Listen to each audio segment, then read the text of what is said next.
Dans Marc au chapitre 10, nous voyons à partir du verset 32, du fait que nous sommes dans cette semaine sainte. Voilà, bientôt Jésus avec ses disciples vont entrer à Jérusalem. Pour la troisième fois, Jésus est en train de parler à ses disciples de la tragédie qui va arriver. Il sera arrêté par les chefs religieux, les juifs, les païens, les romains. Le monde entier s'est ligué contre lui. Les puissants du monde des ténèbres se sont ligués contre le Fils de Dieu, contre le Sauveur de l'humanité, pour l'abattre, pour l'éliminer. Mais une tragédie qui va déboucher au salut de toute l'humanité. Alors, ici, j'aimerais bien nous interpeller durant cette semaine sainte, que Dieu nous aide à cultiver l'amour, à produire le fruit de l'esprit, selon que Galates nous le présente au chapitre 5. Le fruit de l'esprit est amour, la bonté, la joie, la patience et ainsi de suite. Mais regardez les disciples, pendant que Jésus leur annonçait la tragédie qui allait arriver, et ils sont préoccupés, aveuglés par l'égoïsme, aveuglés par les besoins charnels, les positionnements. Parce que si vous allez un peu plus loin au verset 35, nous voyons, c'est la maman des fils de Zébédée qui arrive. Elle est préoccupée pour la place de ses fils, le positionnement. C'est ça, en fait, la guerre dans ce monde. Dans la politique, les gens s'empoisonnent pour le positionnement.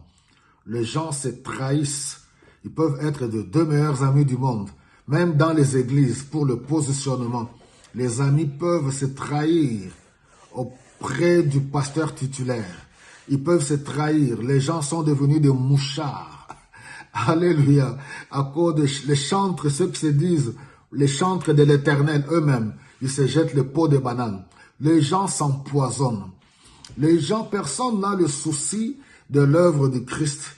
Oui, la souffrance de Jésus-Christ, celui qui a payé le prix à la croix. Ce n'est pas nous les pasteurs, ce n'est pas les prêtres, c'est Jésus-Christ qui a payé le prix à la croix. Les serviteurs de Dieu ne se soucient même pas des âmes.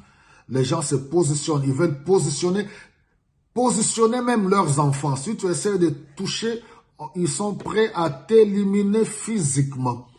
Durant cette période, cette semaine, la semaine sainte, que nous puissions vraiment nous approcher de Dieu, implorer la grâce du Seigneur, que le Saint-Esprit nous visite, que nous puissions pleurer pour nos péchés. Il est plus que temps de renoncer au mal. Frères, l'Église, le corps, les membres du corps du Christ, renonçons au mal, à la méchanceté sous toutes ses formes.